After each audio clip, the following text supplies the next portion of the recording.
What's up, Holy? It just started. Ah. Yeah, there's gonna be another content dump for Zenless, so I need to get this out of the way. How's the custom chat? Still just imagination. Can't make heads or tails of it yet. So for now, I'm just gonna worry about rewiring everything.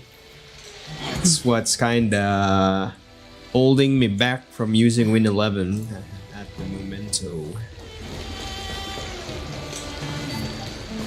I know, right? But I gotta do it. Gotta get this out of the way at least. The beloved Trailblazer and the charming March 7th. Because if I don't, it's gonna be backlog on backlog on backlog. I think Wuthering also have some content. So Zenless Wuthering still got to go through stuff. Doing at the moment. Unfortunately, only one master is here. I'm doing fine.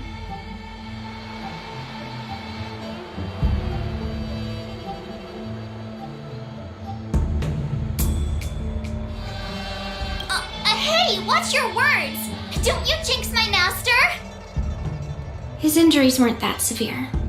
But, well, he'll still need some more time to rest. Considering the intense battle with Hule. Yeah, once I'm done with the catching up part, because remember I was out for 4 days or so, maybe 5, because the computer went down. I'm gonna go back to my usual cycle.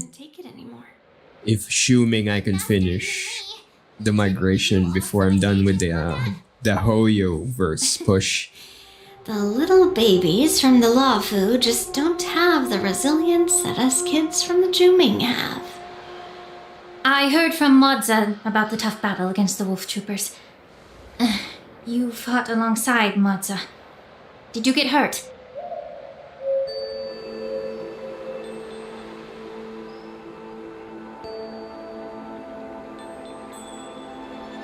I can guess why. General Fei Xiao is just too strong. Yunli, go and lie down. Got it, Ling Sha. What about that smiley fox healer and the guy with the hood? Thank goodness you and the others found Yao Cho. He lost a lot of blood and needs to rest properly. He and Maoza are seriously wounded. I've had to forcibly confine them to the Alchemy Commission. All 3 from the Yaoqing are critically injured. But fortunately, the Xianzhou Laofu has a miraculous healer lady. It's a silver lining in this misfortune. It looks like the entire delegation from the Xianzhou Yaoqing is gathered at the Alchemy Commission. Why don't we go see General Fei Xiao and bring her some fruit? I would normally say no, because they need to rest. But, alas, what can you do when the 2 of them have a leader who is just as restless? General Fei Xiao just slipped out of the recovery room. She thinks she's so sneaky, but I know everything that happens in the Alchemy Commission. If you're looking to meet her, the Lunarescent Depths might be your best bet. I spotted her heading that way earlier.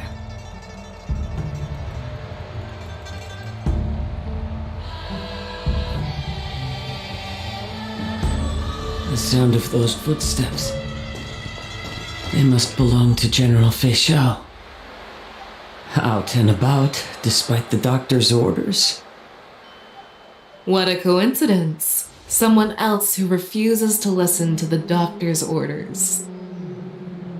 Well, being a doctor myself, I don't think my knowledge of my own body is inferior to the Dragon Lady's. The healer does not heal himself. Don't try to act tough in front of me. I'm sorry, Jiao Cho. I didn't expect you to use poison that way. What a miscalculation. If only I'd found you sooner. If only I hadn't sent you to the shackling prison. The way you're speaking, is this really the Fei Xiao I know? Or could it be a Borisin assassin, imitating your voice to take my life?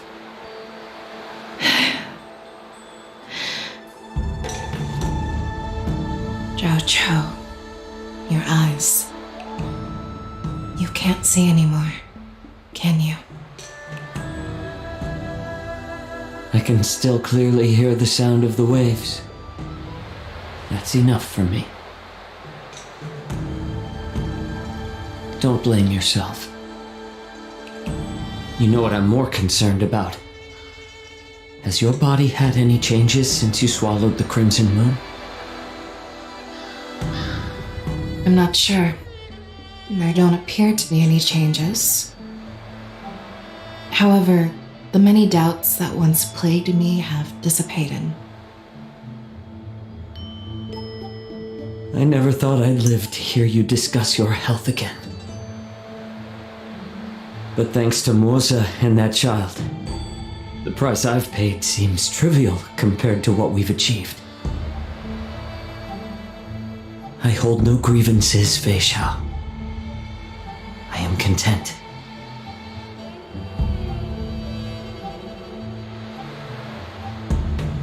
I don't know how to offer words of comfort, nor do I know much about curing others' ailments. I am just a warrior, so my pledge to you is simple. An eye for an eye. So you were here too. In this vast universe, there's bound to be someone who can heal your eyes. I'll find them. But until then... The threat behind all this chaos needs to be dealt with. You must already have some ideas. Let them out. The resurgence of the Sanctus Medicus and the gathering of the Borisin are merely distractions orchestrated by an unseen force meant to divide the Alliance's attention. Unfortunately, they picked the wrong fight this time. Once we return to the Yaoqing, I'll personally lead the Verdant Knights into battle. I vowed to take down a Lord Ravager and teach the Ruined Legion the true meaning of the hunt.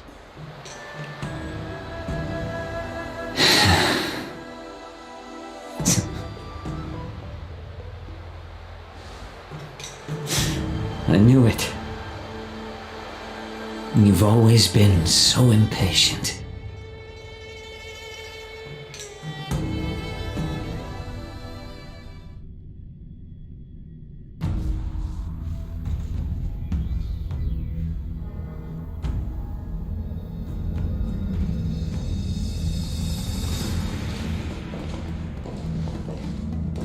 I apologize for my tardiness once again. The Alchemy Commission detained me for some time for a health examination. They released me only after ensuring I was in good condition. General, seeing you safe and sound puts our minds at ease. Hulei's escape caused significant upheaval and forced the war dance to be put on hold. A truly unforeseen disaster. Fortunately, the younger generation showed their valor. They bravely tackled the crisis, putting an end to the disaster and providing a glimmer of hope in a dire situation. Before Master Diviner Fu Xuan's departure for the Yutre, I consulted with her about the war dance. She left a note stating, "The hexagram oscillates between thunder and heaven, a sign of great power, assuring us that we would successfully navigate any challenges." She advised me to trust the younger generation's abilities and let them lead. Her predictions, it appears, have come true. It's just... the Xianzhou Luo Fu's long-standing duty of keeping Hulei imprisoned ended with his death on the Sky Splitter. This event is likely to bring much criticism from the Alliance's upper ranks. However, Hulei's demise might actually be a blessing in disguise. Broadcasting this news could derail the Borisin's resurgence and quash the ambitions of those who wish to take advantage of his return. Hand over Hule's remains to the Xianzhou Yaoqing, and I'll handle the explanations to the Alliance. But what about the war dance? While the Wolf Hunt mission was a success, the events on the Sky Splitter remain a secret. However, the news of the Borison's attacks on the streets will spread like wildfire. The war dance was interrupted, so it must be reconvened. As for the people who witnessed the attacks, beyond placating them, we also need to show them the Xianzhou Cloud Knight's fearless dedication. On the war dance's opening day, Rogue Borison attempted to stir up panic, but was swiftly neutralized by the Merlin's Claw and the Cloud Knights. A genuine tale of heroism that will captivate and calm the public. As Elder Huayan suggests, the Law Fu will do its best to heal the wounded and compensate those who were affected. We aim to reopen the war dance in the coming weeks. This settles the immediate concerns on the Law Fu, but my thoughts linger on the orchestrator behind these events. From the onset of the Ambrosial Arbor crisis, the Xianzhou Law Fu has experienced numerous disturbances, directly linked to the Lord Ravager Fantilia. Her attempt to infiltrate the Xianzhou with the Borison and sway the Lawfu preceptors to join the Sanctus Medicus's insurrection was unsuccessful. But I have a feeling that she is indifferent to the success of her plans. Rather than outright victory, Fantilia's motives seem to lie in breeding discord and chaos among allies. Should the Alliance fail to mend these rifts, it risks disintegrating into a pile of sand. The goal of the Xianzhou Alliance has not changed for thousands of years. Perhaps we should point the weapon in our hand toward this new adversary. I plan to bring this matter before the Marshal following the war dance. With Elder Huayan's insight, one wonders how the Marshal will react. It's clear we're engaged in a game of chess not seen in thousands of Amber eras.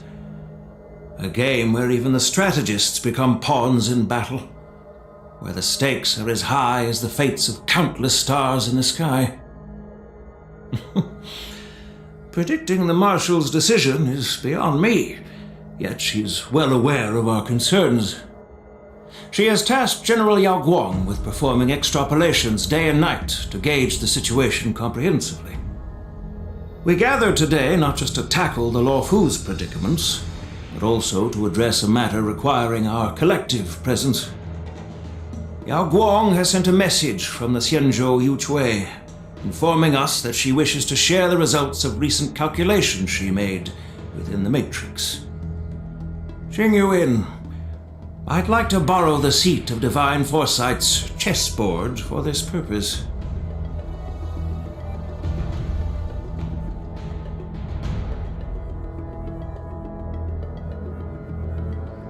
Hello, everyone. It's been a long time. Over 3 decades have passed since we last convened. I've dearly missed each of you generals during this time. Was the Seer strategist thinking of us or thinking of the fates we're destined for? The Merlin's Claw. As blunt as always. Though not everyone's cup of tea, huh? You once told Jing Yuan, "You're lucky that I'm the one who came this time. If it were the Seer strategist, this conversation might not be so friendly." I'm intrigued. Did this conversation really come to pass? I've never heard anyone mention that the Decalite reflection barrier could eavesdrop on even the quietest whispers. It appears that the Marshal sent not just 2 generals to the Luofu, but an uninvited 3rd guest as well. People have been saying that Mr. Jing Yuan's intellect shines as brightly as the Seer strategist's. With the Luofu caught in such strife, the Yuchui couldn't just stand by and watch. Seer strategist, our time with the Yellow Bell is limited. Let's get straight to the point. Alright. Thanks to Mr. Master Jing Yuan, the interrogation of the two prisoners on the Yuchwei has concluded. Mr. Jing Yuan's speculations were correct. Of the crimes they confessed to, planting a Stellaron on the La Fu was a complete fabrication meant to mislead. Their real aim was to secure a meeting with the Marshal to present their Godslayer protocol, a strategy they firmly believe in. And what was this grand strategy proposed by Jing Liu and that traveler? The narrative they painted was vast and difficult to put into words. It all revolves around the coffin of the blonde traveler. To be precise, it's the remnants of the propagation. The remains of the swarm author? More accurately, it's a fragment of the divine body. In the future they depicted, this fragment serves as the final nail, sealing the fate of the plague's author and securing its doom. Before reaching that point, battling the gods necessitates a larger alliance. Hence, they sought out an ally for the Xianzhou. I assume you've all heard of the famed Genius Society member number 81, Ron Mei, haven't you? The Eye of the Yuchwei has just seen this uninvited guest arrive on the Xianzhou Lafu. 3, 2, 1. Right on time. Now, as for the best way to receive our distinguished guest, I'll leave that in your capable hands. Do you remember your name? My name is Ting Yun. I serve as an ambassador of the Whistling Flames Merchant Guild on the Xianzhou Lafu.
There you are. I was looking around before you got here. I already looked everywhere, but March 7th is nowhere to be found.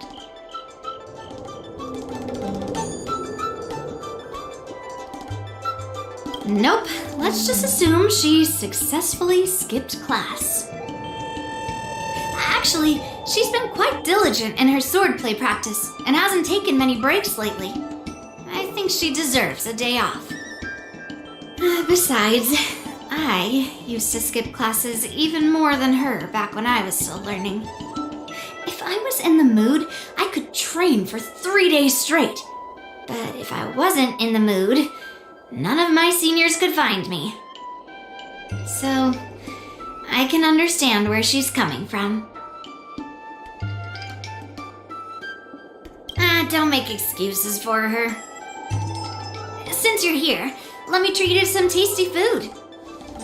I'm more interested in you today. Let's walk and talk.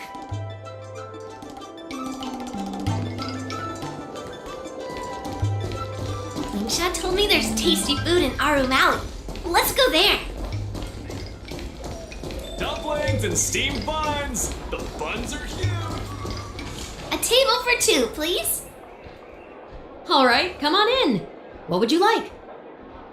Well, we'll have one of everything on the menu. The entire menu? Do you think it'll be enough?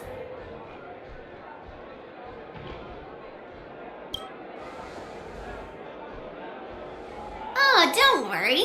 There are 2 of us. Well, then I'll start making a few dishes, and if you need more, just let me know. Thank you.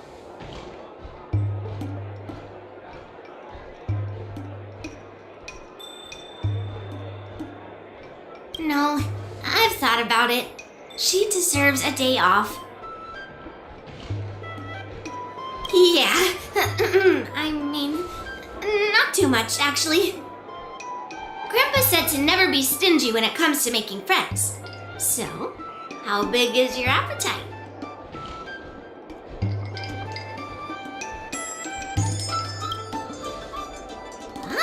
Then eat to your heart's content. Well, to be more precise, I'm interested in your sword. Yanqing mentioned you before.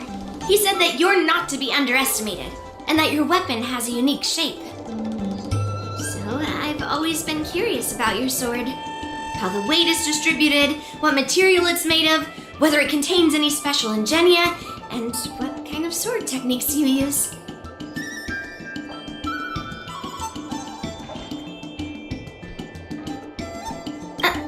Seriously? A bat?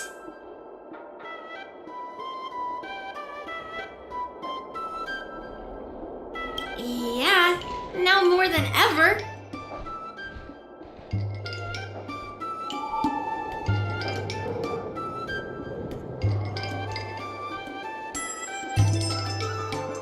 So, it really is a baseball bat. Grandpa said that a sword doesn't have to be constrained by its shape, so, in a sense, your bat is a sword too. He also said that a weapon mimics its master, so your bat actually reflects your habits and nature, you know? Let me guess. You're someone who doesn't follow the rules, enjoys improvising, and can handle yourself well against tough foes. Am I right?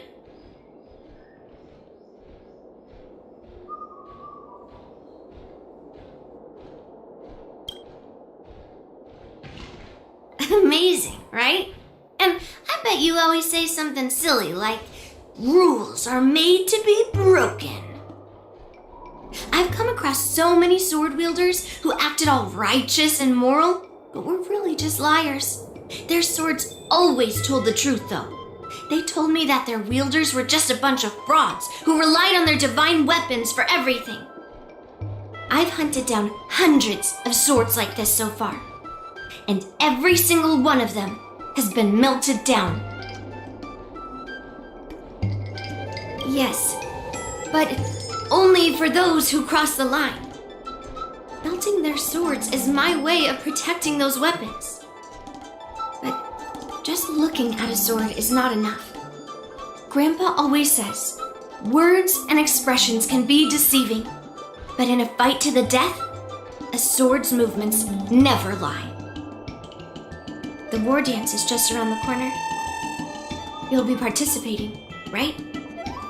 Miss Yoon Lee, for talented sword masters like you, the war dance is a perfect opportunity to show off your skills and make a name for yourself.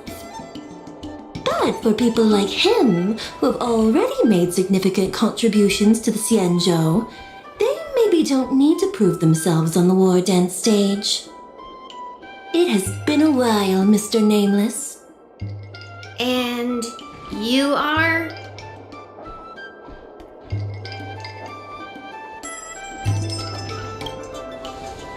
Thank you for your introduction, Mr. Nameless. I'm Shi Kuei, and I work in the Palace of Astrum as the secretary for the Helmmaster. I apologize for interrupting your conversation. I happened to hear you discussing the war dance, and since this person is an old acquaintance, I thought I'd come and say hello.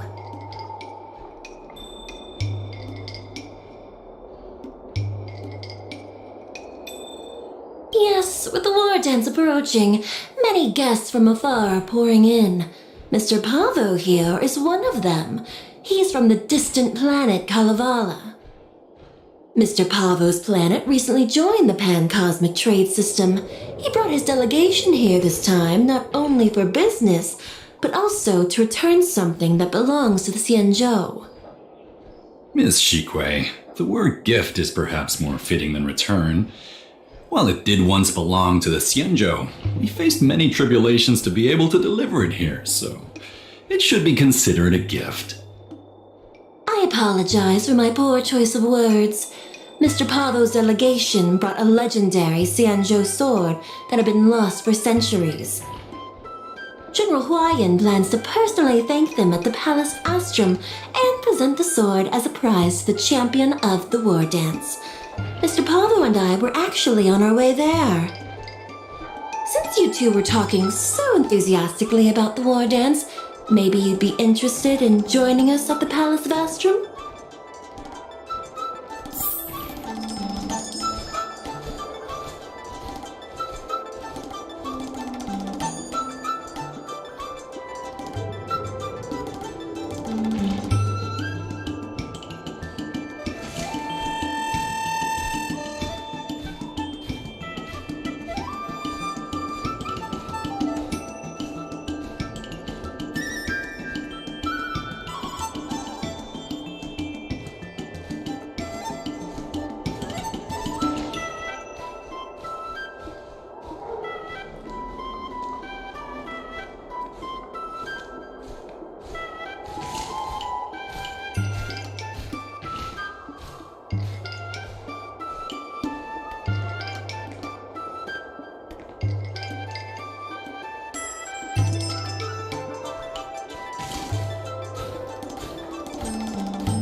Nice to meet you both. The journey to the Xianzhou Lafu wasn't an easy one, but the scenery here is worth it. It's completely different from my homeland. Once the formalities at the Palace of Astrum are finished, I'll find a quiet spot on this street and plant a seedling, and then my mission will be complete. The Sword of Heroes will finally be returned to its rightful owners. I couldn't be happier.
Oh, you're interested in my home planet? That's great. Your Excellency is welcome to visit us at any time. Even though the trade route just opened, it still might take around 200 system hours to get there from Pier Point, but our planet is really great. Sure, it's a bit cold and the food is a bit repetitive, and our Houses aren't as fancy as those on Pier Point, but that doesn't matter. We've discovered massive supernium deposits, and we're on the path to prosperity.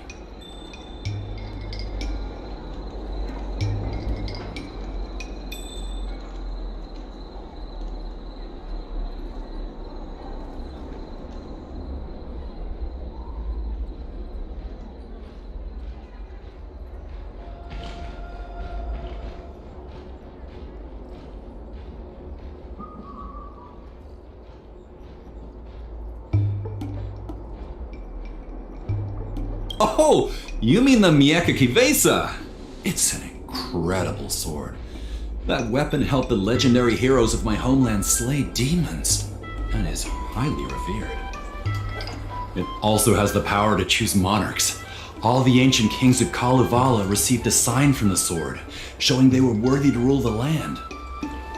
According to tradition, each monarch would plunge the sword into a stone, and only a hero recognized by the sword could pull it out and ascend to the throne next.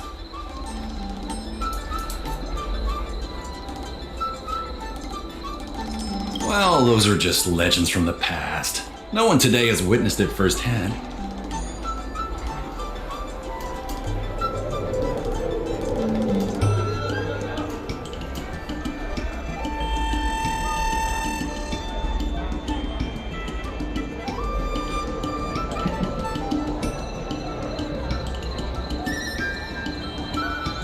Well, times have changed, and now that we have a council in place, the idea of a sword crowning a king has become a joke. Besides, it wasn't a native of Kalevala who last pulled out the sword and recognized its connection to the Xianzhou ship. It was a visitor from afar.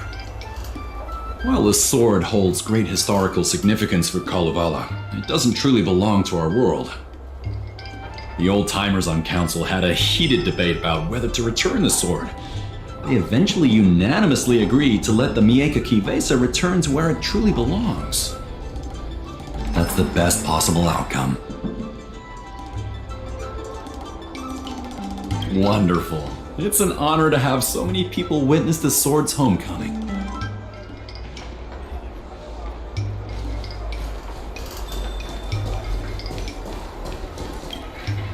Let's head to the Palace of Astrum together. I know, right? Thanks to March 7th skipping class, we get to join in on the fun.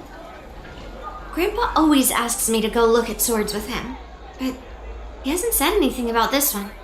It's really weird. But now that we're invited, let's go and check it out.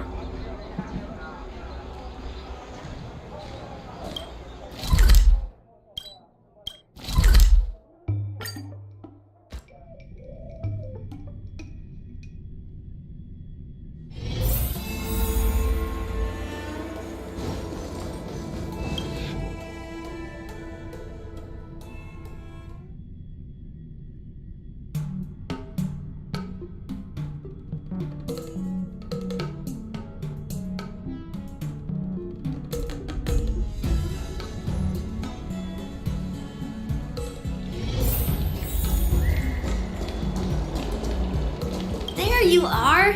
Come on, let's go to the ceremony together.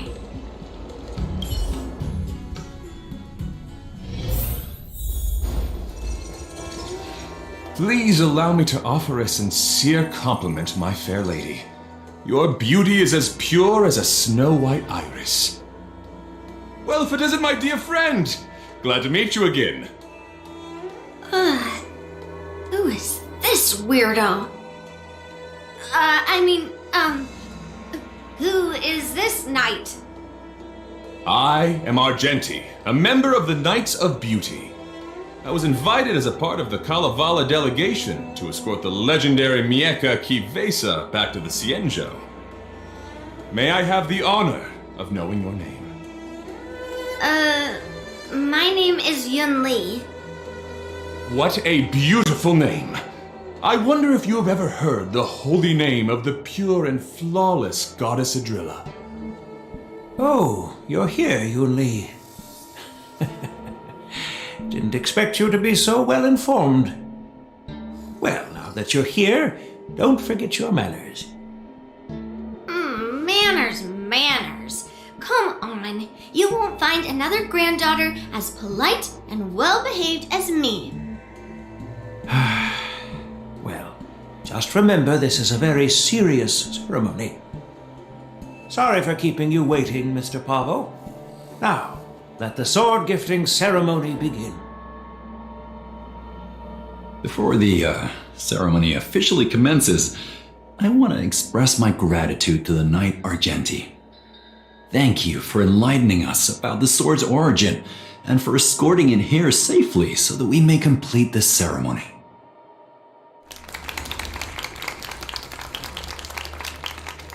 On behalf of the Kalevalan delegation, I, Pavel Kalistaya, am here to return the legendary Mieka Kifesa to the Xianzhou Alliance, its rightful homeland.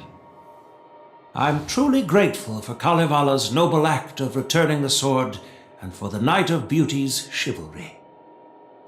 Now, as we gather here on the Xianzhou Luofu, I officially welcome the sword back to its homeland. Mieka Kifesa. It's a fitting name for a sword with such a legendary past. I still remember the name engraved on this sword the day it was forged. Gu Yin. It was forged by Han Guang, a craftsman from the Zhu Ming's Flame Wheel Forge. Wait, Hongguang? Although its blade is worn and cracked, its essence remains as resilient as the Xianzhou Cloud Knights. All it needs is some repairs and polishing by the skilled craftsmen of the Artisanship Commission to regain its former glory. I've decided to entrust this sword, Gu Yin, to the Luofu Artisanship Commission for restoration. Furthermore, it will serve as the prize for the champion of the Luofu War Dance. This sword will be wielded against abominations to protect our homeland and live up to the mission of the Kalevalan delegation that returned it from so far away. Thank you, General. It is an honor for Kalevala. Now, esteemed knight and delegation members, please head to the Artisanship Commission, where... No! This sword was forged by Hongguang. Yun Li! These esteemed guests have brought back your father's work. Where are your manners? Oh, I didn't realize this sword was actually forged by your father. Returning it to its rightful owner is, Grandpa, give me that cursed sword right now! I'll melt away the remnants of that man's curse once and for all!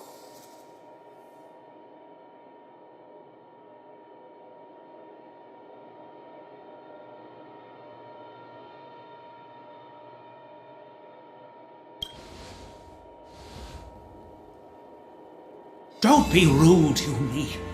Apologize to our esteemed guests from afar. I'm sorry. I'm sorry for making a scene. But I have to melt down this cursed sword. I won't let it fall into anyone else's hands.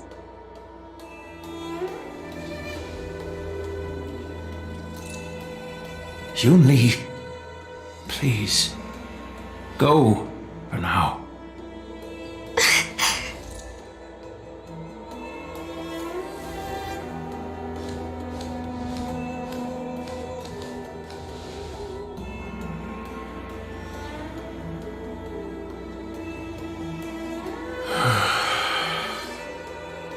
This is exactly why I didn't want Yun Li to know about this. I didn't want to create trouble, but trouble found its way here anyway. Perhaps it really is divine intervention. Could you, please, keep an eye on Yun Li for me?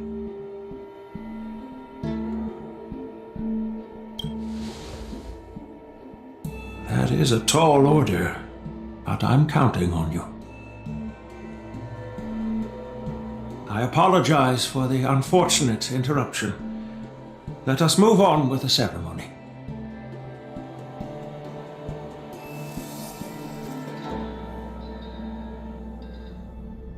Unless I'm mistaken, Yunli should be around here somewhere.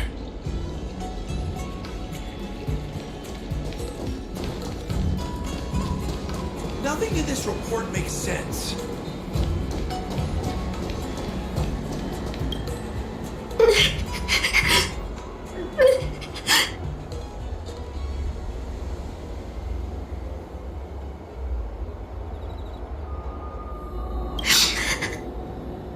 Stop watching me and say something.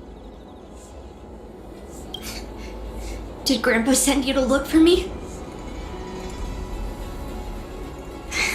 I bet he did.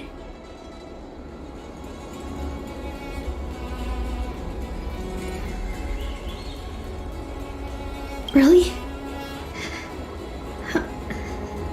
Thank you. Just so you know, I'm here just waiting for the perfect moment to snatch that sword. And once I have it, I'll melt it down before anyone can react. Don't even think about stopping me.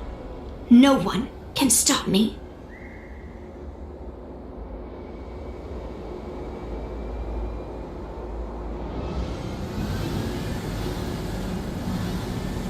Grandpa sent you here. Surely he doesn't want you to help me. Have you heard of cursed swords? That sword is one.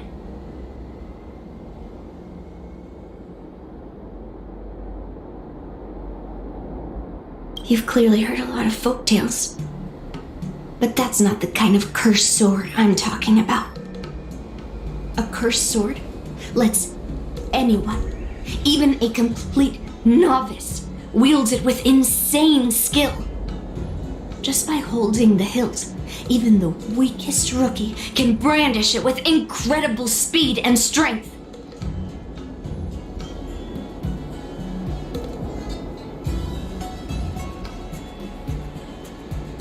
I'm not joking around, and I'm not making up some crazy story. While a cursed sword grants instant abilities to its wielder, it comes at a cost. It's like continuously adding fuel to a forge. With each swing, the sword drains the wielder's blood and essence. Day by day, the fuel will run out, leaving nothing but an empty husk. Soon enough, it will no longer be a person wielding a sword, but a mindless, killing machine, consumed by bloodlust and murderous thoughts.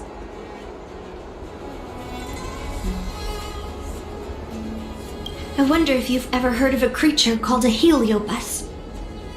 It loves to feed on human emotions and memories, and excels at manipulating its hosts. There was a lunatic swordsmith who infused metal blades with heliobi, as he was obsessed with turning weapons into living things. And this is how cursed swords were made.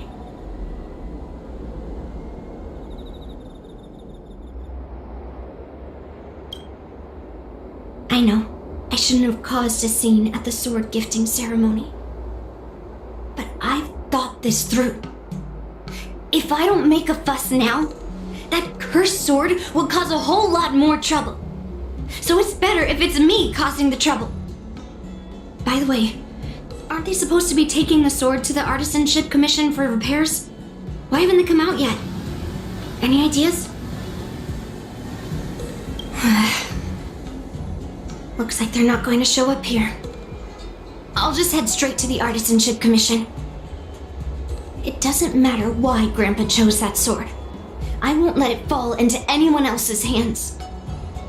I'll track down every single sword he forged and melt them down one after another. Just like I've been doing all these years. I have to go now. Is she planning to sneak into the Artisanship Commission and steal that sword? Maybe I should keep an eye on her.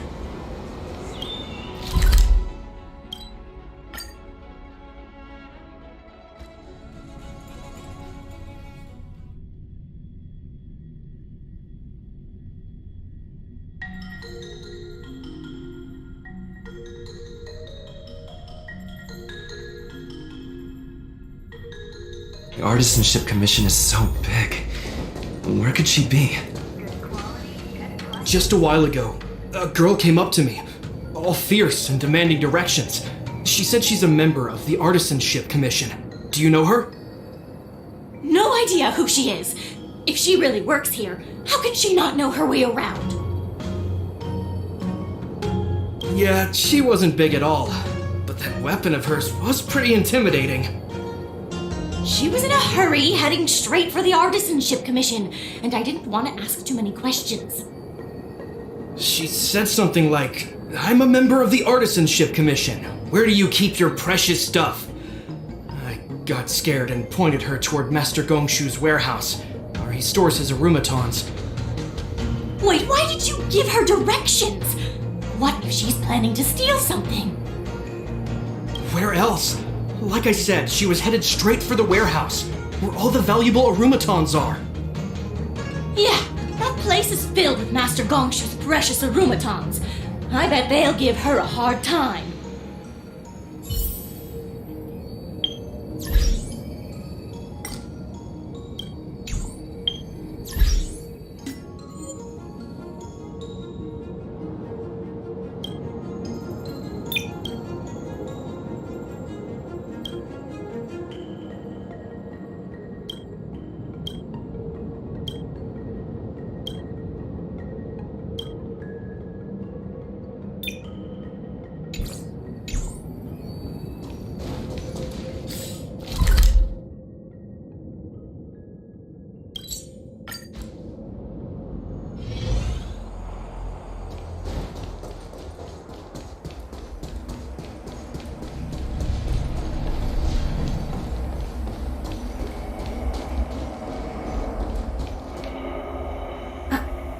What are you doing here?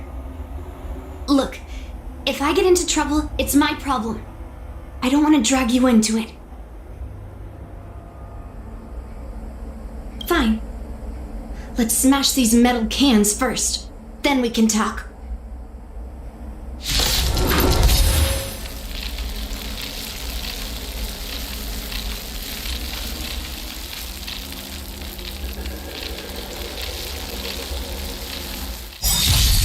Decided to play your ace. Since you're already here, why not have a meal before you leave?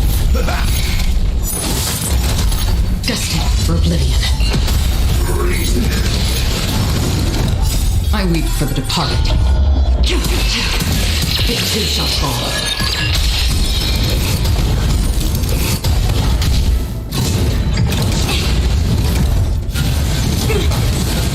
Converge and awaken!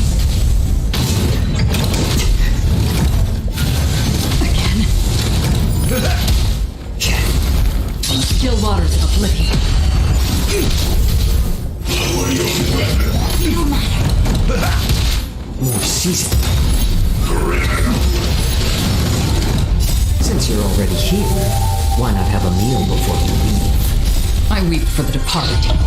It too shall fall.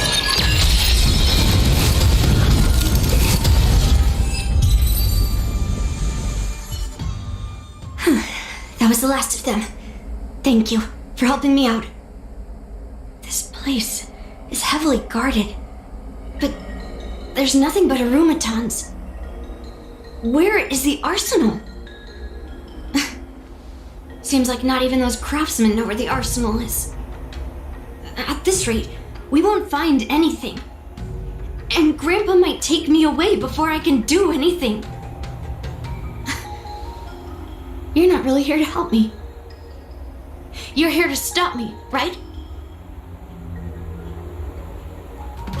No.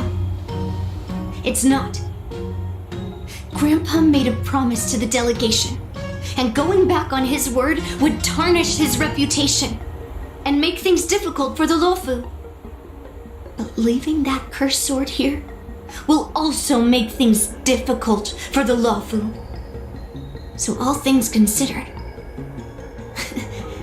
the best outcome is for me to melt that sword down and take all the blame. You probably think I'm being impulsive and unreasonable, right?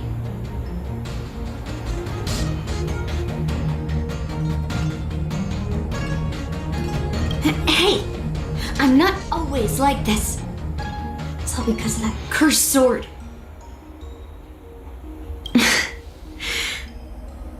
Look. I owe you an explanation. But this isn't the best place to talk. We need to find somewhere else. Let me be clear though. I'm still pretty riled up. This is just a temporary break. I already told you about Guyan. The sword that was returned during the ceremony. It's a cursed sword, with a heliobus inside. And Hongguang, the swordsmith who forged it, is my father. I rarely mention his name to anyone other than Grandpa. Maybe, like you said, I've been avoiding having to talk about him. But as long as my mission to hunt down cursed swords continues, it's impossible to avoid the topic forever. For some reason, I feel like I can open up to you. Honestly, I don't remember much about him. All I know is that the Pyrogyre Forge used to be a bustling place, with people from all over coming to get one of his swords. They called him the greatest master craftsman since Yingxing. I didn't catch all the details, but I do remember seeing him forge those amazing swords, while the visitors watched with smiles on their faces. I used to believe that craftsmen brought happiness to others. The swords crafted by the Pyrogyre Forge are famed across the stars. They possess exceptional sharpness and invincibility. With these legendary weapons, even ordinary people can become skilled warriors, capable of overcoming the most formidable opponents. But then, he became obsessed with becoming a famed swordsmith, and started crossing all sorts of lines.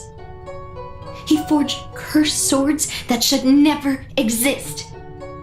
And all those people who desired those twisted swords started flooding into the palace. However, just like Grandpa said, those who excel with the sword will eventually suffer by it. The palace was overrun with visitors from afar. Some left empty-handed. Others got swords that didn't fulfill their desires. And some even resorted to stealing. And in the midst of all the chaos my father created, he ended up being stabbed by one of the swords he forged. It was so sudden and unexpected. Everything went silent for a moment. All I could hear was the sound of bones breaking and blood pouring out. I was frozen in place, unable to move. It was only when my mother pushed me away from the deadly swing of the cursed sword that I managed to escape. I don't remember much after that, except for the pounding of my heart and the sound of my own gasps of breath. I could hear the smiths in the Pyrogyre Forge shouting, "Run away, Yunli!" and the screams of agony. My tears wouldn't stop, and I couldn't see anything. I kept gasping for air until I collapsed in a pool of blood. If General Huayan hadn't arrived in time, I probably wouldn't be here talking to you now. After that, General Huayan took me in and treated me like his own granddaughter. To me, he is 100 times better than my sinful father. He taught me forging and swordsmanship. Hangguang paid for his sins, but his troubled legacy must not go unchecked. According to the records, he forged a total of 1,382 Heliobus cursed swords, and 182 of them had unique designs. When I joined the Pyrogyre Forge for training, I made a vow to hunt down all those cursed swords. So far, I found 312 of them, and Guyan will be my 313th. Like all the other cursed swords, I'll separate it from the Heliobus. Then, I'll melt it down and make it part of the Blade of Forged Remnants.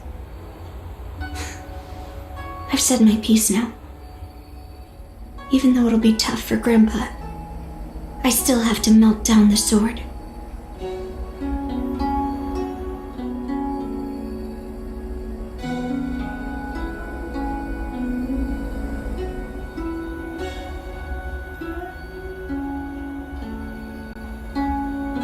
Those travelers who came seeking Hongguang's swords all came in the name of justice and honor. Most of those so-called great heroes were heartless killers. They are only called heroes because they won. Many of the cursed swords I've destroyed had honorable and grand names too. A legendary sword and a butcher's knife are often just different ways of describing the same thing. Somehow, after talking to you, I feel like I've cooled off a bit. Well, I'll have an honest conversation with Grandpa tomorrow. And I won't take any action against Gu Yun until he gives me his reasons.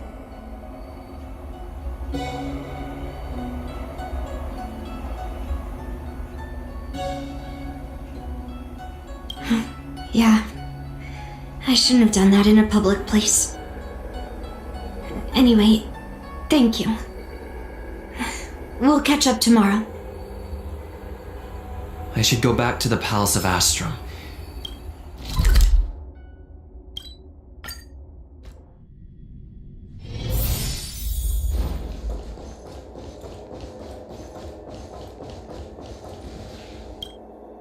My granddaughter didn't cause any trouble, did she, young man?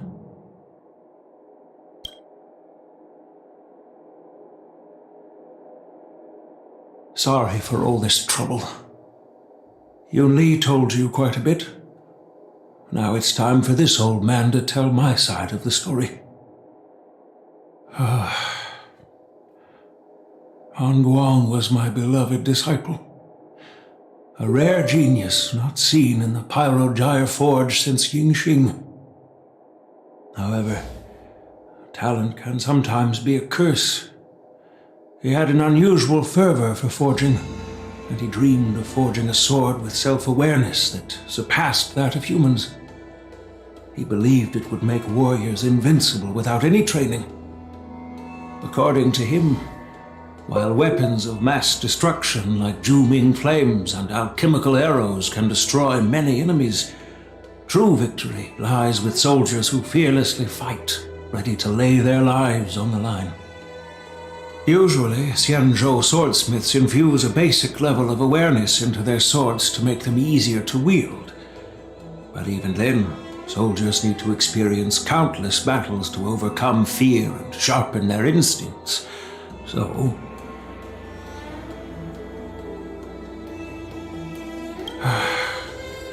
by infusing Heliobi into swords, he managed to forge weapons that could grant their wielders strength and valor, and even make decisions for them. However, weapons are different from regular tools. They are meant to kill, plain and simple. After countless battles, all the anger, fear, and bloodlust are soaked up by the Heliobi within the swords. The soldiers wielding them not only gain strength, but they also become consumed by the malice, turning them into puppets possessed by the swords. No matter how noble Hongguan's intentions were, those weapons, soaked in blood, turned into cursed swords eventually. Later, Outworlders got wind of what he was doing and encouraged him to keep forging cursed swords. They came up with all sorts of reasons, from taking back their kingdoms to slaying demons. And you know what happened next. That massacre took her parents' lives, and the lives of many craftsmen in the Pyrogyre Forge. Yunli managed to survive, but she couldn't escape the horrors of that day.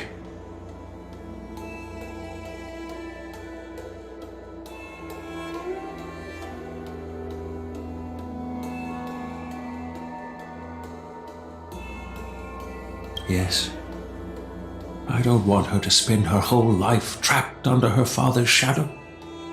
She doesn't deserve to carry the weight of his mistakes. Despite her vow to hunt down and wipe out all cursed swords, fulfilling that vow requires immense effort. Traversing the starry seas in search of the swords is like finding a needle in a haystack. And to reclaim those swords, she has to duel the bloodthirsty wielders, teetering on the edge of life and death. She has taken back over 300 cursed swords and has suffered the same number of fatal wounds. I took her in to give her a chance at a normal childhood, not to send her on a sword-hunting journey.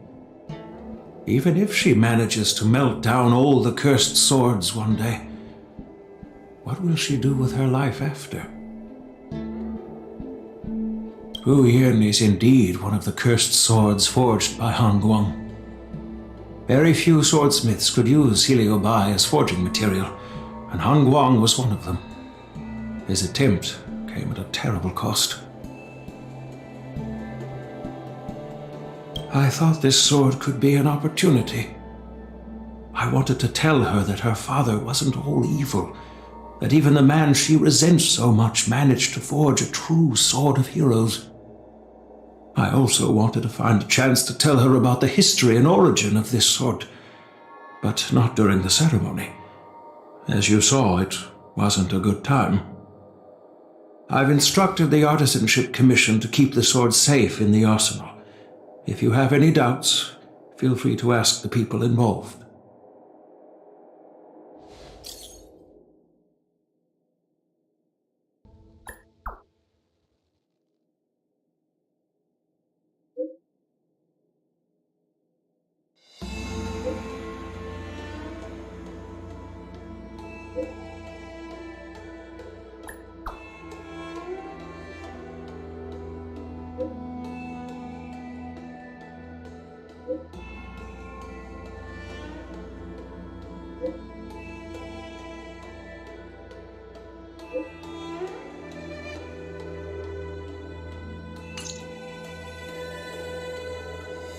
Since my granddaughter mentioned talking to me tomorrow, I'll be waiting for her.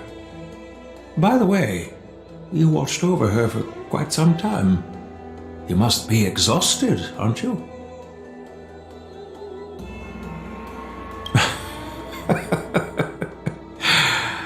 I'll be counting on you then. Time to go back and find that class-skipping March 7th.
Everyone is here. It's time for questioning. Yun Li, I'm sure you understand why the official called you here, right? Yeah? But I didn't steal the sword. Unfortunately, official Dahao didn't hear Yun Li's promise. If we don't recover the sword, we will be breaking our promise to the Lawfu and betraying the delegation. We're counting on you to find the truth, official Dahao. Yes. It's my duty to thoroughly investigate the case. Even though Yun Li is firm in her words, you can't just rely on her testimony. After everything, the sword still got stolen. They should have given it to me from the beginning. In this case of Gu Yun's theft, everyone involved seems suspicious to some extent. Miss Yun Li is the main suspect. First, during the sword gifting ceremony, Yun Li openly expressed her intention to steal the sword. She even mentioned it multiple times. After the ceremony, she broke into the Artisanship Commission and destroyed arumatons in an attempt to get the sword. Am I right? That's true. The Realm Keeping Commission inspected the arsenal where Gu Yun was stored, and there were no signs of forced entry through the doors or windows. The only possible entrance or exit was a small window gap, just a few inches wide.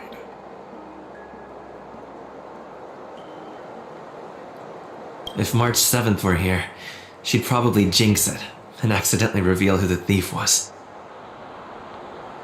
The box containing Gu Yun was opened and the sword went missing, but none of the other swords in the room were touched.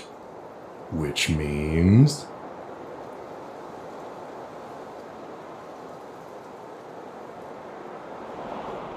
Yeah, I don't think it was stolen on a whim. Exactly. The suspect had a clear motive and took only Gu Yun.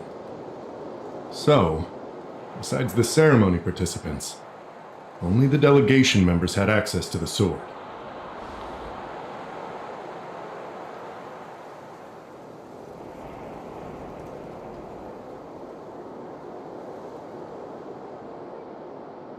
Master Gongshu checked the work records, and I questioned all the craftsmen and apprentices who were on shift at the time.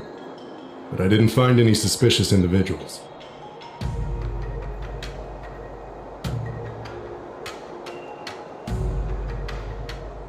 Argenti? Oh, that Knight of Beauty. He was with the delegation when they handed over the sword to the Artisanship Commission. You might not know, but he's the one who recognized the sword's origin on Kalevala and escorted it back to the Xianzhou.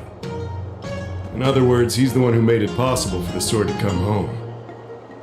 So, he wouldn't have gone through all that trouble to bring it to the Lawfu if he wanted to keep the sword for himself, right?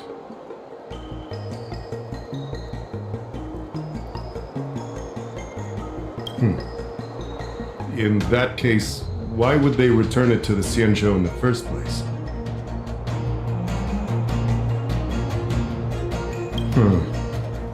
That makes sense. The delegation, led by the Knight of Beauty, delivered the sword to the Artisanship Commission. The craftsmen who received it testified that they didn't take anything from the arsenal.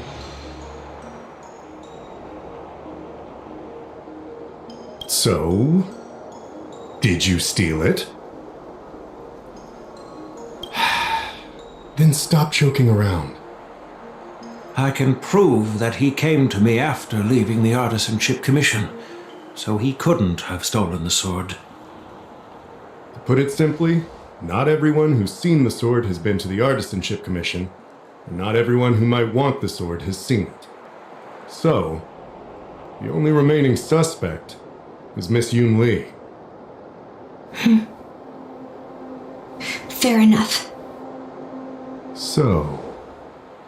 I didn't steal the sword. Well, when you've eliminated the impossible, whatever remains, however improbable, must be the truth.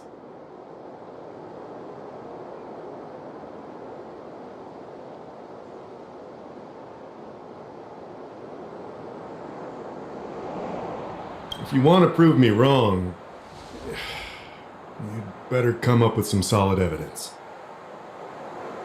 Let me gather my thoughts. I need to help Yunli clear her name. Did we miss any clues?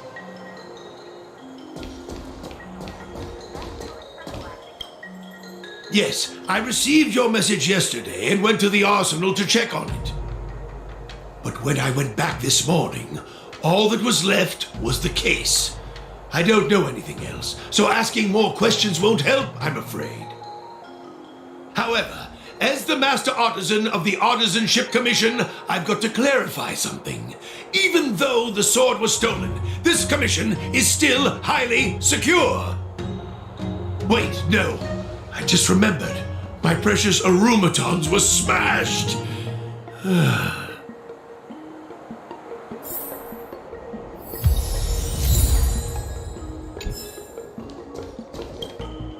Yunli says she didn't steal the sword, and I am willing to believe her. But I know well that Yunli can be impulsive. So if she did steal the sword on a whim, I won't show her any favors. You were with Yunli yesterday, young man. So you have the chance to prove her innocence. Is there anything you need to ask me?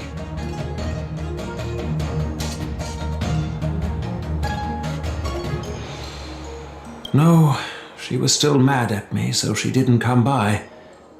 If she had come with you, she wouldn't be a suspect right now.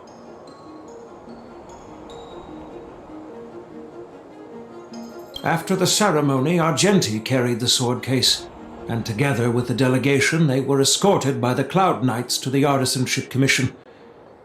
The artisan there confirmed that the sword was safely stored. I'm counting on you, then.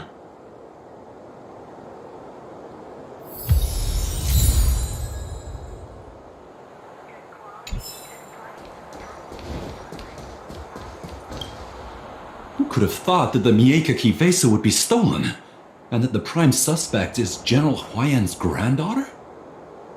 Regardless, we've accomplished our mission, and now it's the Xianzhou's problem.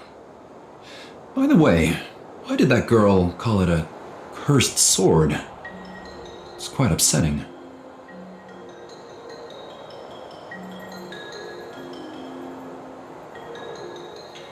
That's enough, young man. Now let me get something straight. On Kalevala, this sword has always been highly revered. The first master of the Mieka Kivesa slew countless demons and then passed it down to a line of wise monarchs. The monarchs would heed the guidance of the hero spirits within the sword and gain insight into defeating their enemies.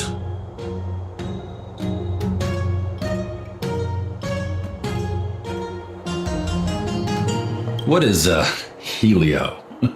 What? Never mind.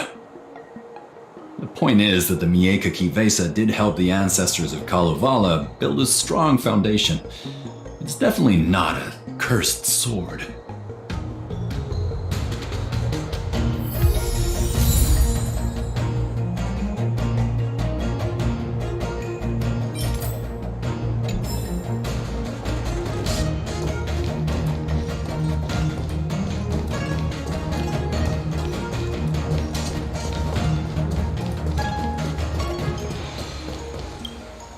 I don't want to make things difficult for official Dahao. Let's do this his way and prove my innocence. If I can find that cursed sword, I can prove my innocence right away.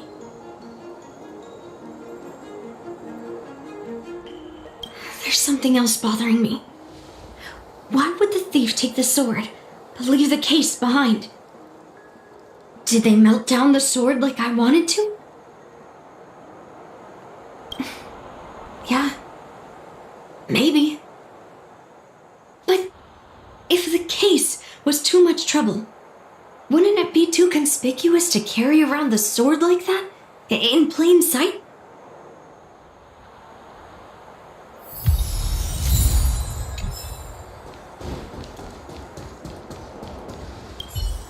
If you've found any clues. All right.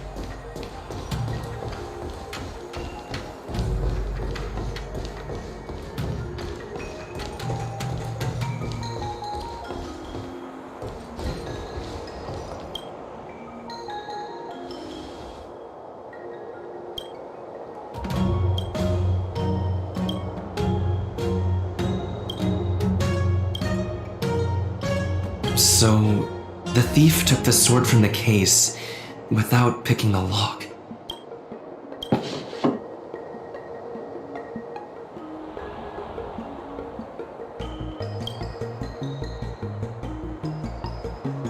Why is this flower petal inside the case?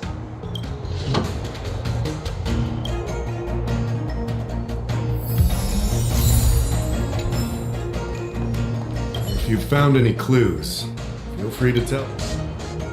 Thank you. But I'm not sure if I can convince Mr. Daw how. 100% sure. Fine. Let me go through my reasoning again, and you can interrupt if anything feels off. Throughout the entire incident, there was only one suspect who broke into the Artisanship Commission, and that was Miss Yoon Lee.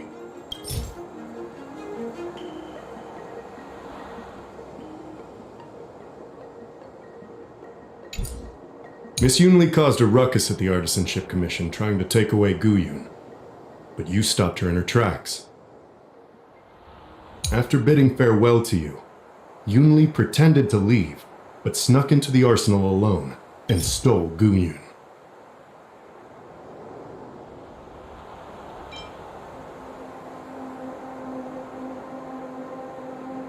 On second thought, maybe let me... Take your time.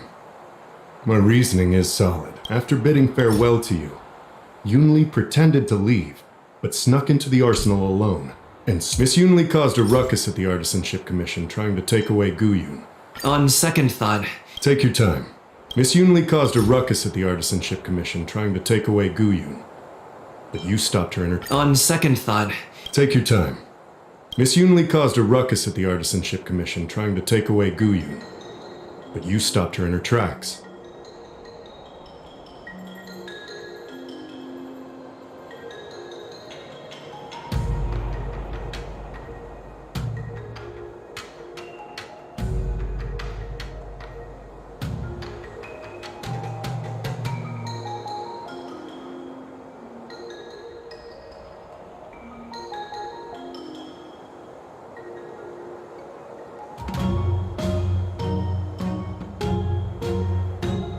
Throughout the entire incident, there was a Can I prove this? Throughout the entire incident, there was only one suspect who broke into the Artisanship Commission. On second thought... Take your time. My reasoning is solid.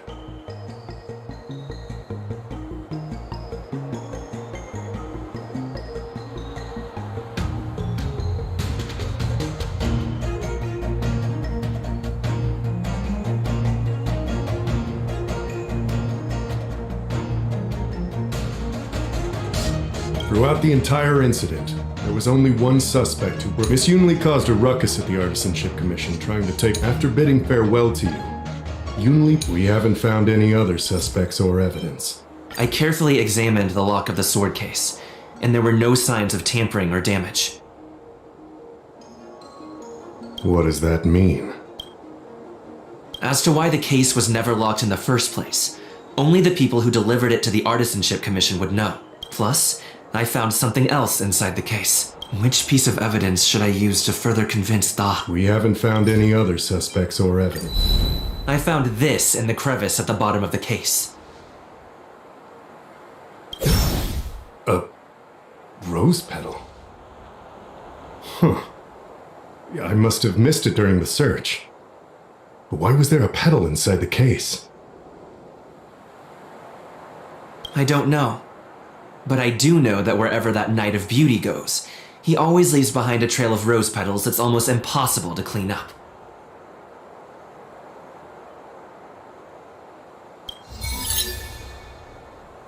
My thoughts are a mess. Let me sort them out. The sword case was never locked, which is evidence that only someone who delivered the sword could have done that. And the rose petal was probably left behind by that Knight of Beauty. But how did he manage to take the sword from the Artisanship Commission? Why did he steal it after returning it here? And why would he leave that petal in the case? I know. Guyon flew out of the case on its own. The Night of Beauty only unlocked the box to aid its escape. Don't be ridiculous. How can a sword escape from a case on its own? You've never seen a flying sword before? I've only heard about the Mieka Kifesa being able to fly in legends. But even if it could fly, why would the Night of Beauty do this? Like I said, the sword contains a heliobus.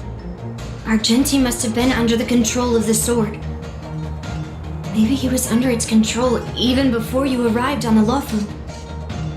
Official Daha, where can we find that knight? Let me see. The docking location of Argenti's ship. The one and only. Let's go. We've got to find Argenti before that sword completely takes over his mind.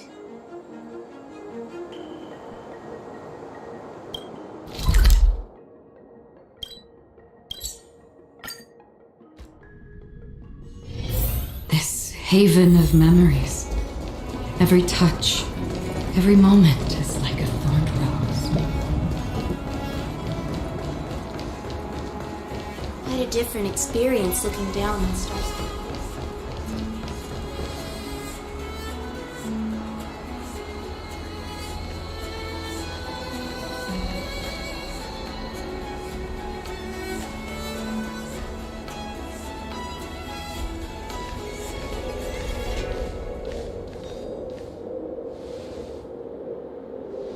I've been waiting for you here for quite a while.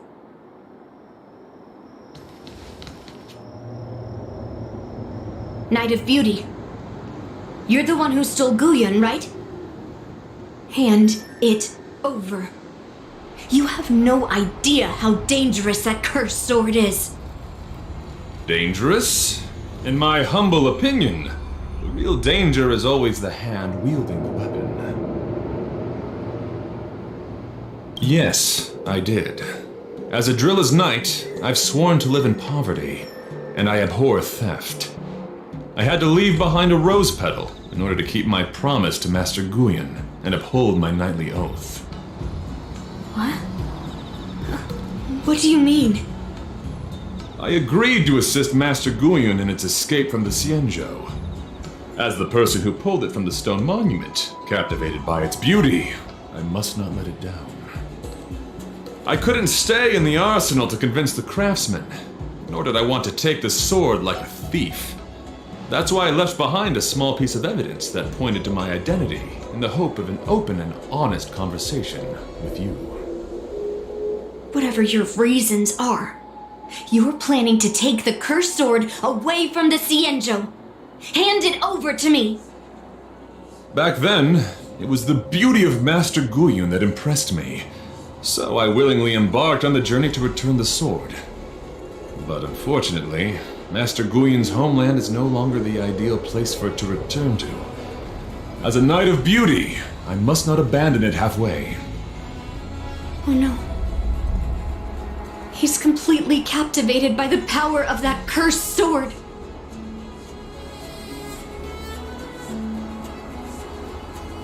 The solution is right in your hand. Captivated? No! I am touched by Master Guyon's flawless beauty. To be honest, I'm confused why none of you can understand this sword. This is quite heartrending. I've already made up my mind to take Master Guyon away from the Xianzhou. That cursed sword has messed with your ability to think. But I'll break you free from its grip.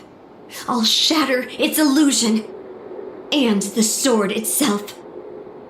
Fair lady, if you're intent on taking away this person, this sword that is under my protection, please engage me with a fair duel according to knightly etiquette. As a representative of this duel, I, Argenti, challenge you. I swear on the spirit of chivalry, in front of Adrilla the Beauty, that I will represent Master Guyon in this duel. If I win, you will allow Master Guyon to leave the Xianzhou with me. And if you best me, Miss Yunli. I'll accept my defeat and turn Master Guyan over to you. Do you accept my challenge, Miss Yunli? Fine. Let's see whose desire is stronger. Your desire to take it away, or my desire to hunt down all cursed swords. Show me what you've got.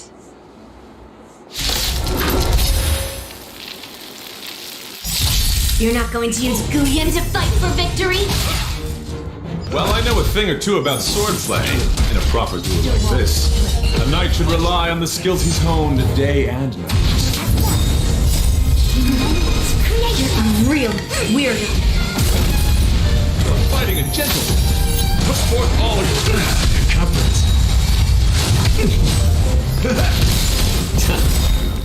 I weep for the departed.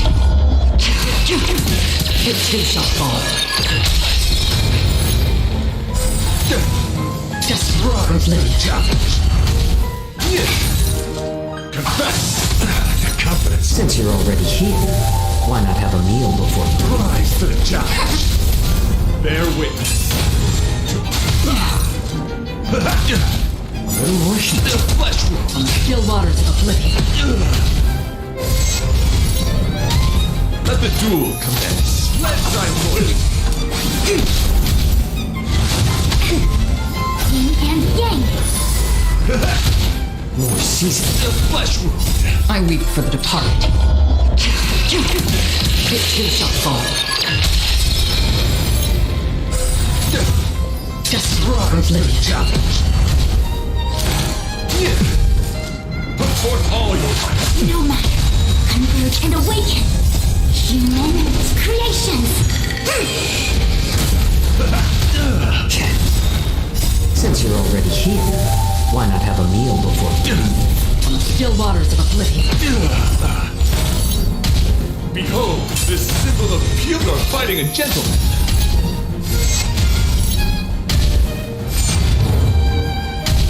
Confess! Put forth all your might. A little more heat. The flesh wound. Destined for oblivion. I weep for the departed. It too shall fall.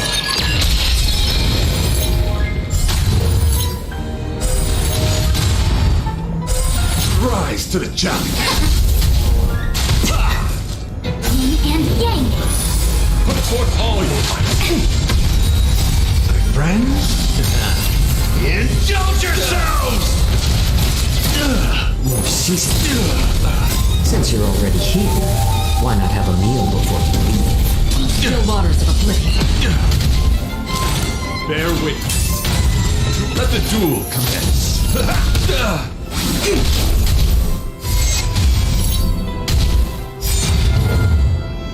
I weep for the departed. It too shall fall. Let's I'm loyal. Again. Put forth all your might. Confidence. A little more heat. Destined for oblivion. No matter. Converge and awaken. Human creations. You're fighting a gentleman. Put forth all your might. Confidence.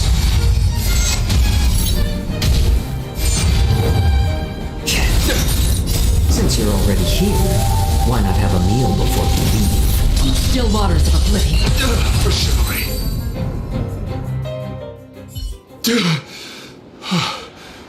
I've lost. According to the rules of a knight's duel, I should keep my promise and hand over the sword to you. But before I do that, I hope that you, as the winner, might have the mercy and listen to Master Guyan's past experiences. This sword has been cursed since the day it was forged. Place it in front of me, and let me destroy it. Do what she says, knight.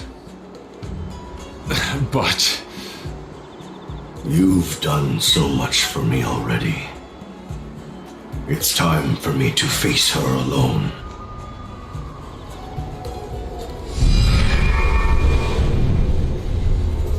I'm weary of fighting. I just want to share my past with you. To explain why I wanted to escape. After that, I'll leave my destiny in your hands. Are you afraid to witness my past, little girl? Afraid? Well, you do have a different aura from other cursed swords. But you're just trying to use my curiosity to lure me in. Well, you know best that a single touch won't snatch away anyone's sanity.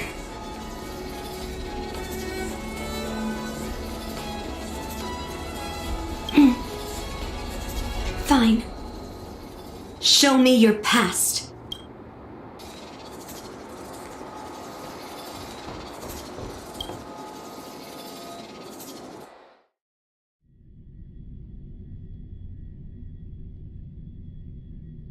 It's already impossible to contact the main Cloud Knight forces.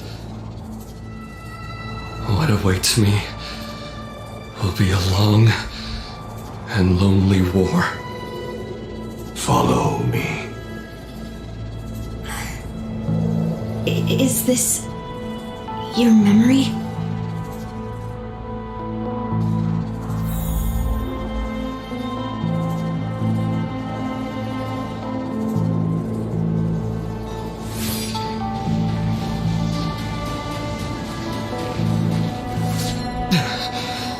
It's so cold here.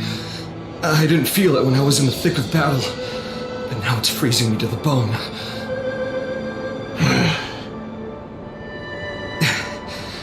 You're indeed a masterpiece from the Xianzhou Juming.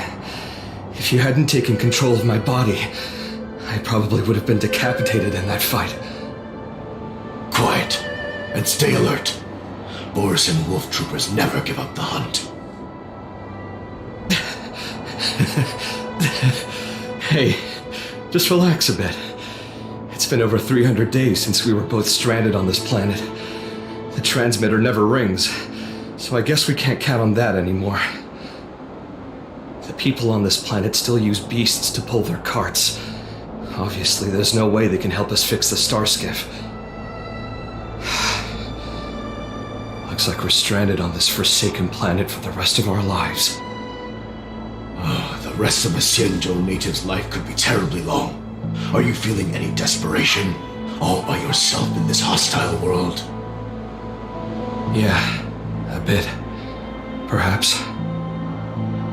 When things get too rough for you to handle, just leave everything to me. No need to carry the weight of the world on your shoulders. Yeah, sure. If I really can't handle things anymore, I'll leave my body to you. But now is not that time. Do you really think you can oppose an entire Borisan army with your limited skills? What are you holding out for? It's true that I'm stranded here, but it seems like that Borisan pack is in the same boat. By the way, Guyan, do you know what a seed is? A seed may seem insignificant, but with careful cultivation and time, it can grow into a huge, unwavering tree. You said that the rest of a Xianzhou native's life could be terribly long. You're right. That's why I intend to plant a seed named Resistance here, and nurture it for the rest of my life. I want to show the people of this land how to defend themselves against those monsters. I can already see the seed in the eyes of those people. You really think you can do it? Why not just give me control, and we can revel in the bloodbath together? What was the memory I just saw? It was a memory of me and a Cloud Knight, stranded on an unfamiliar planet. We crash-landed on a planet occupied by Borisan. Just two of us. I can feel that it was a lonely war.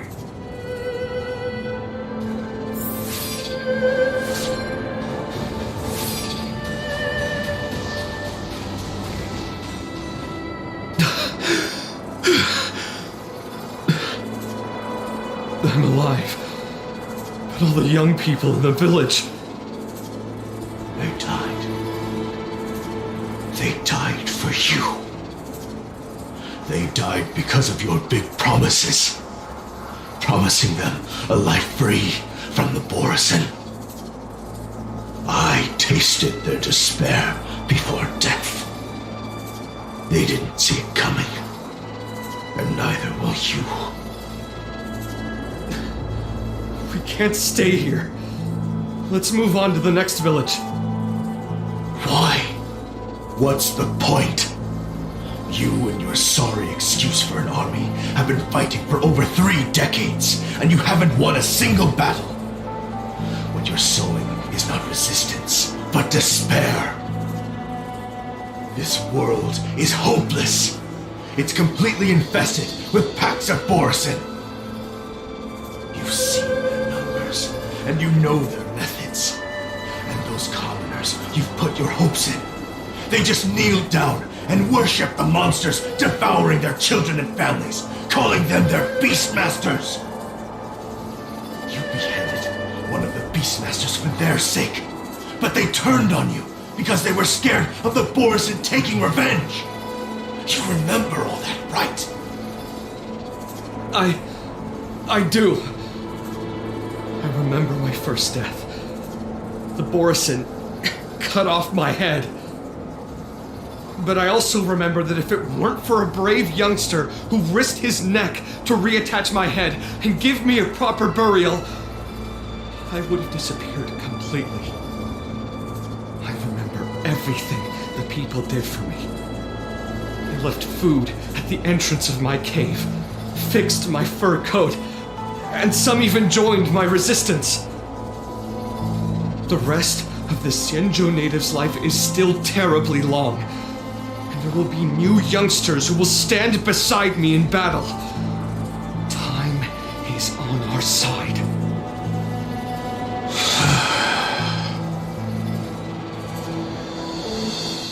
You said it was a lonely war. No. It wasn't a war filled with loneliness, but with despair. So much despair that I don't want to ever taste it again.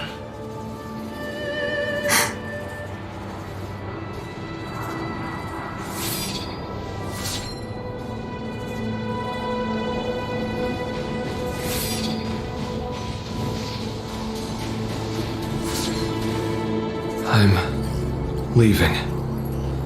Where are you going, Your Highness?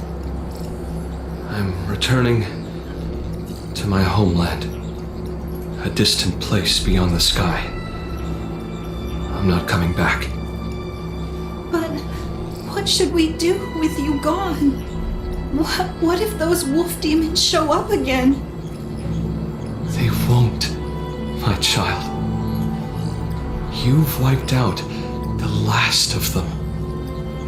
But before I go, I need you to do one thing for me.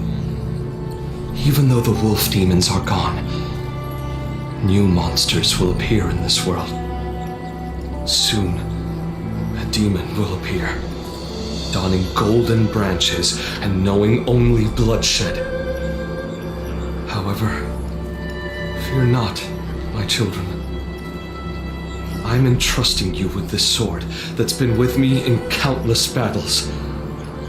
Use the skills I've taught you over the years, and you'll surely defeat that last demon. But that's not all. I need you to construct a stone monument for me. It must be large and sturdy enough to seal the remains of that demon forever. This is a debt you owe me, and you must fulfill it. Do you understand? You lied to them. And you lied to me, too. Oh? You promised that you'd give your body to me when you couldn't handle things anymore. Well, this Xianzhou native's life has finally come to an end, my old friend. How about one last chance for revenge? come and bid me farewell for the final time.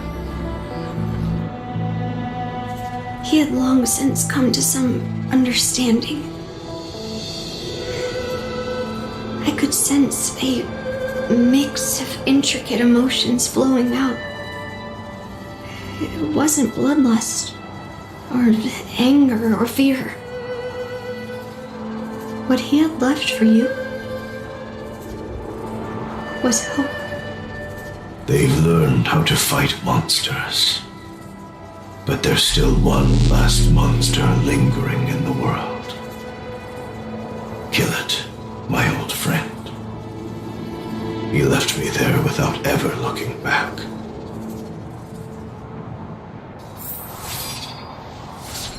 What's up, Joshu? Thanks for the follow. Just ripping through the Star Rail content. Thank you, my old friend.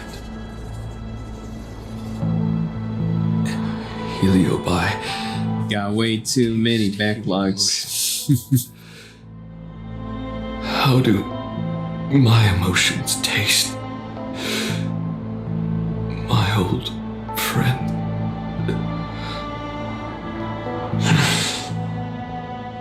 A hint of bitter compassion and a touch of scalding courage. Your heart's deepest desire is to end war once and for all. Now, the war is finally over. Can you hear? Even though you can't hear me anymore, my old friend, I'll do everything I can to bring an end to all conflicts in this world. So, this is the past of the Kalevalan people's Sword of Heroes? You helped the people of that world bring an end to war? No, I did not. I am a weapon, and I only became the cause of more conflicts. Countless monarchs of Kalevala saw me as a symbol of kingship endowed by nature, and they waged wars in order to possess me. I grew tired of their wicked intentions. I didn't want to kill for anyone anymore. So I returned to the stone monument where my master was buried. And since then, no one was able to remove me from it. But you allowed Argenti to take you away? Because even after all this time, I still wanted my master to come home.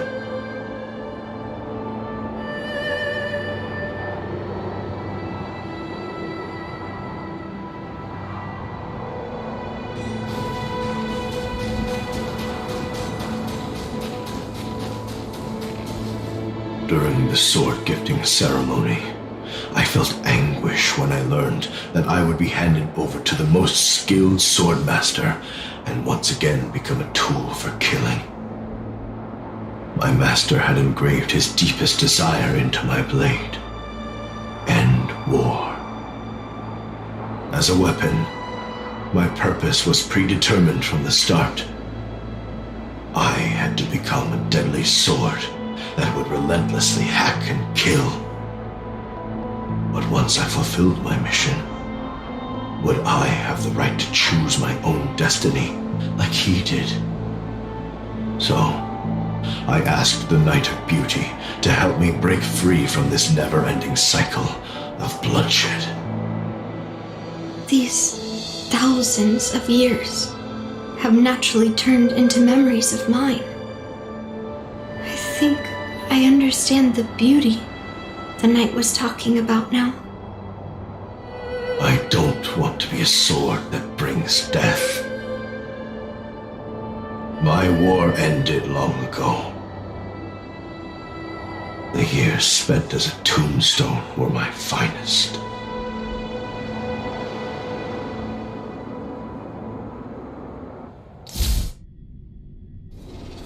I've told you everything about my experience with Master Guyan on Kalevala. And now, I'm sure that Miss Yun Li is as moved by the sword's flawless beauty as I was back then. Even though I had heard the legends of this sword from the delegation, delving into its memories was still fascinating. Yun Li, I trust Gu Yin's experiences have changed your mind.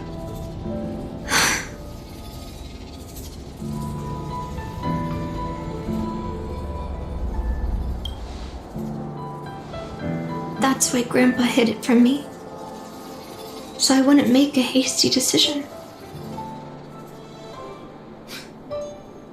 I always thought a cursed sword infused with a heliobus would only bring rage and slaughter. I never thought someone could leave behind the desire to end war and even change the nature of the cursed sword. My position was too extreme. Guyan is truly a sword of heroes. I apologize to all of you for my behavior. I'm sorry.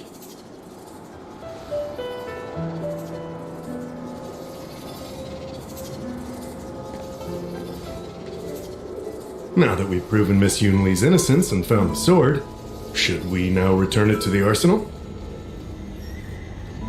No. I'm still going to melt down this sword.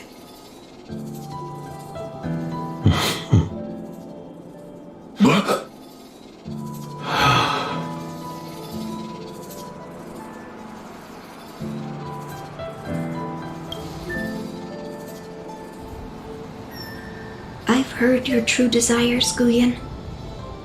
I can sense that you're tired of being a sword, constantly serving new masters and fighting battles you no longer want to be part of.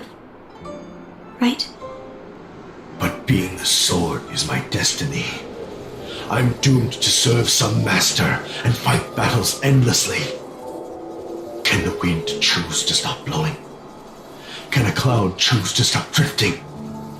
No. It's the same for me. A creation with a predetermined destiny. That's not true, Guyan. That nameless swordmaster shaped his own destiny. So you can too. I just can't picture my destiny being anything other than that of a sword. Do you remember when you stood alone in front of the swordmaster's stone monument? People admired you because you carried the memories of the hero. You were no longer a sword. You were a memorial. Later, as I became worn and weathered, the gentle wind would pass through the hollows of my body, creating melodic tones that echoed in the distant mountains. I became a musical instrument then. I miss those times. Can a creation become what it wants to be? The answer is yes.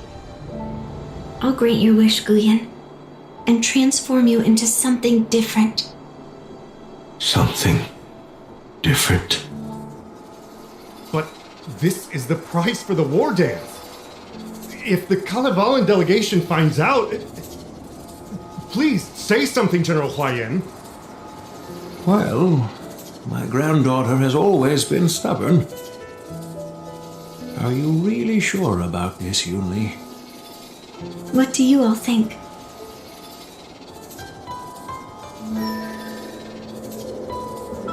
Fulfilling Master Guyan's wishes is the reason I came to the Xianzhou. With the driller's blessing, you could turn Master Guyan into a plow.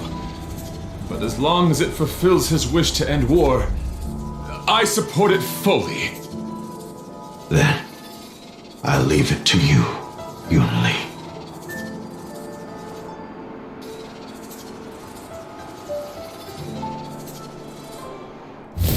It's been an honor getting to know you like this. The honor is mine. Thank you, Yunli.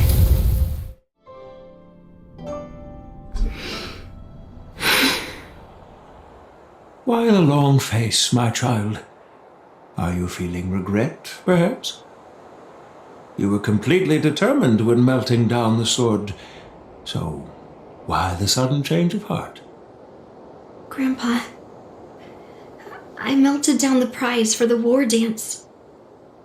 How are you going to explain this to the Lawfu? Oh, am I hearing right? This little girl is worried about her grandpa. Didn't see that coming. If only I'd talked to you from the beginning, Grandpa. Maybe things wouldn't have escalated like this.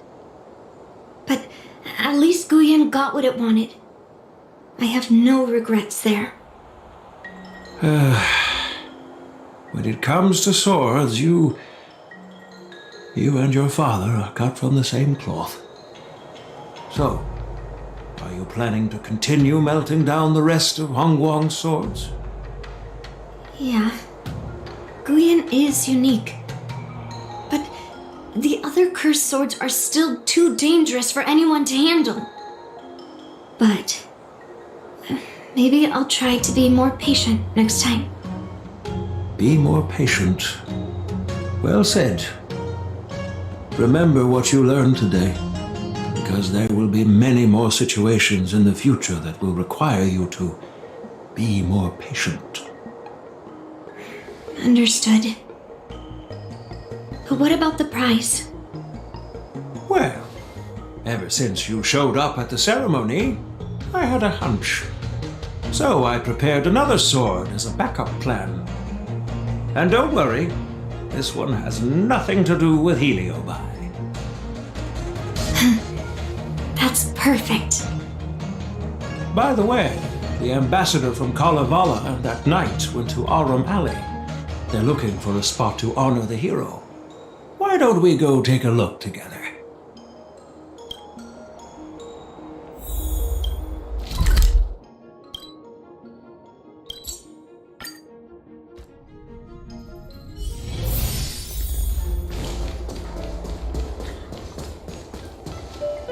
Oh, General Huayan. What brings you here? Well, my granddaughter was inspired by the heroic legends told by the Mieka Kivesa, so she dragged me here to take a look. I come from a long line of Kalevalan monument keepers. For generations, my family has guarded the stone monument left behind by the nameless hero. Over the centuries, a golden tree sprouted from under the monument, and its branches have never withered. We Kalevalans see it as proof of the hero's existence. Before leaving Kalevala, I took a branch from that golden tree, hoping to plant it here to represent the hero returning to his homeland.